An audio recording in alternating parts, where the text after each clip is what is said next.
In the summer of 2025, the G7 summit in Alberta was expected to be a typical gathering of world leaders. But everything changed when President Trump made a surprise move. He slapped a 25% tariff on all imported goods and added another 10% tariff on energy products. That single announcement turned a routine summit into a global crisis. Imagine being at a dinner party where the host suddenly declares that everyone will be charged just for bringing their own food. That's how Trump's allies felt. Canada, the host country, was hit hardest. And instead of responding with angry speeches or press conferences, Canadian Prime Minister Mark Carney chose silence. He didn't sign the summit's final statement. He canceled the traditional group photo. He didn't even shake Trump's hand. It wasn't just awkward, it was historic. This was the first time in G7 history that the host country refused to follow through with the basic diplomatic traditions. Mark Carney's decision to go silent wasn't a last-minute reaction. It was a deliberate strategy crafted long before Air Force One touched down in Alberta. He had studied Trump's playbook. Back in 2018, during another steel tariff standoff, Trump had signed a G7 joint statement in Canada, only to rip it apart on Twitter hours later, declaring he was pulling out. Carney understood that giving Trump another photo opportunity or ceremonial handshake would be nothing more than political theater. And worse, it could backfire on Canada. So this time, Carney flipped the script. Before the summit even began, Ottawa quietly withdrew the draft statement that every G7 host typically circulates months in advance. There was no framework, no bullet points to agree on, no paragraphs to negotiate. With nothing to edit or sign, Trump had no document to reject, and no victory image to parade. Even the family photo, a hallmark of every G7 summit, was quietly canceled. The condition was clear. No photo unless tariffs were rolled back. Trump refused, and Carney didn't blink. This unprecedented silence became the loudest diplomatic protest in G7 history. It caught Washington off guard and forced global attention onto the symbolism of what wasn't said. Canada had denied Trump the very stage he craved, and in doing so, it turned a passive tactic into an active power move. Diplomacy is usually about words, but in Alberta, silence became a strategic weapon, and Carney wielded it with precision. While Canada used silence, Europe raised its voice, loudly and publicly. Trump's sweeping tariffs didn't just rattle Ottawa. They triggered an immediate reaction across world capitals. In the closed sessions of the Alberta summit, European Commission President Ursula von der Leyen called the tariffs a minefield laid across the global economy. But her response didn't stop at words.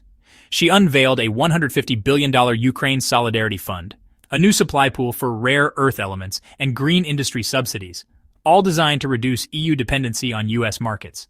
This was Europe saying, "We don't need Washington to lead anymore." Then came Macron. The French president flatly rejected Trump's proposal to transform the G7 into a G9 by bringing back Russia and China. Dynamite for Allied values, he called it.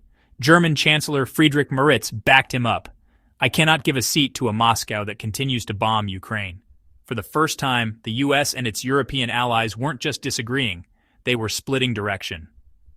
Meanwhile, Japan began preparing a formal WTO complaint, challenging the legality of Trump's steel tariffs. Mexico, fearing double punishment under both asylum and trade policies, drew up legal action. Even India, attending only as a guest, expressed interest in joining a new Canada-EU mineral corridor. A quiet but determined bloc was forming. A coalition of middle powers and economic giants, all subtly signaling the same thing: we're building a Plan B, with or without the United States. Trump may have arrived in Alberta expecting a show of unity behind his tariffs. What he got instead was a preview of a world no longer centered around Washington. While the global spotlight focused on Trump's clash with G7 leaders, a parallel crisis unfolded quietly at home. And it started in the streets of Chicago. As Trump pushed his trade war abroad, his administration launched Operation Safe Haven, an aggressive ICE raid targeting undocumented workers. In the early morning hours, federal agents stormed Chicago's Little Village neighborhood, detaining hundreds without checking criminal records. The operation was billed as a show of strength, the largest deportation sweep in recent history. But its effects rippled far beyond immigration headlines. Across the country, industries that rely on immigrant labor, agriculture, construction, restaurants, logistics, were immediately destabilized. Crops in California went unharvested. Warehouses in New Jersey missed delivery quotas. Oil field maintenance crews in Texas thinned out. And all of it, well, fed directly into rising costs for everyday goods. Economists called it a double shock. Tariffs raised the price of steel, aluminum, and electronics, while immigration raids constricted labor supply. The result was what some called a hidden tax on consumers. Prices crept up, production slowed, and inflation quietly gained momentum. When Moody's and Fitch downgraded U.S. growth forecasts by 1.5 points, citing both supply chain disruption and labor shortages, the economic picture came into sharper focus. But at the White House press briefing, no one took the microphone. There was no explanation, no defense, just silence. Trump's policies had started a global confrontation, but their consequences were hitting hardest at home, in paychecks, in grocery bills, in economic confidence. And unlike the global summit, this fallout wasn't about diplomacy. It was about survival in the American economy. Canada may have started with silence, but it didn't end there. Days after Trump's tariff bombshell, Ottawa launched a sharp, targeted counterattack. And this time, it spoke the language Washington understands best: money. The retaliation package hit at the heart of America's industrial identity. Canadian tariffs of 25 to 40% were slapped on a curated list of U.S. exports: Tennessee whiskey, Harley-Davidson motorcycles, Georgia peaches, Nebraska beef, and most critically, semiconductors and chip components feeding into America's auto and electronics sectors. This wasn't random. It was precision warfare, designed to target Republican strongholds, swing state manufacturers, and symbolic American brands. For the first time in modern history, Canada abandoned the traditional NAFTA-era rulebook, which had long shielded U.S. goods from retaliatory tariffs. The old allies don't punish allies logic was officially shelved, and the domestic shockwaves were instant. Toronto's stock exchange fell 8 points in 2 days. Ontario foundries cut overnight shifts. In Detroit, auto part suppliers were forced to slash profit forecasts for the coming quarter. In a show of grassroots unity, #Stand with Steel trended across Canada, going viral within minutes of a rally at Chicago's Millennium Park. Even Ontario's conservative provincial government, usually hostile to federal power, backed Carney's retaliatory package. For once, the country spoke with one voice. Carney had started with silence, but his economic response was surgical and forceful.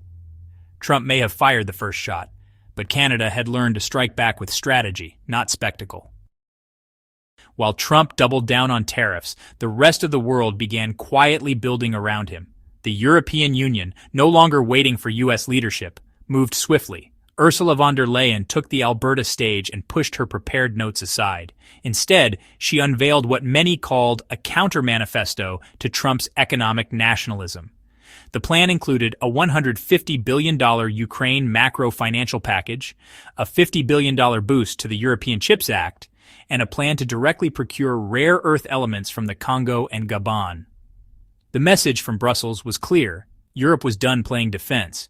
Even more striking was the creation of new trade infrastructure, the EU-Canada Green Hydrogen Corridor, to be completed by 2030, and a Northern European electric battery hub to reduce dependence on U.S.-dominated supply chains. These weren't short-term gestures. They were structural shifts, designed to outlast Trump's presidency. Meanwhile, Japan filed a formal WTO complaint, directly challenging the legality of Trump's steel and energy tariffs. Mexico, fearing secondary punishment in asylum negotiations, began drafting its own lawsuit. India, despite being only a guest at the summit, quietly expressed interest in joining Canada and Europe's mineral corridor. In the background, a new global framework was taking shape, not against America, but without it. This was no longer a contest over tariffs. It was a question of who would define the global rules of trade, innovation, and security in a post-U.S. world order. Trump's America still sat at the center of the G7 table, but the real alignment was shifting to the perimeter. And as that seating chart redrew itself in Alberta, it became clear the world was no longer waiting for Washington to lead. When the 2025 Alberta Summit ended, there was no signature, no handshake, and no family photo. The traditional symbols of unity were missing, but the message was louder than ever. Mark Carney's unsigned statement made more noise than any podium speech. By canceling the photo and withdrawing the joint communiqué, Canada turned diplomatic absence into political presence. And that fracture wasn't just symbolic. Europe mobilized massive funds and industrial strategies to break from U.S. supply chains. Canada rewrote its retaliation playbook and abandoned the NAFTA reflex. Japan and Mexico took legal routes.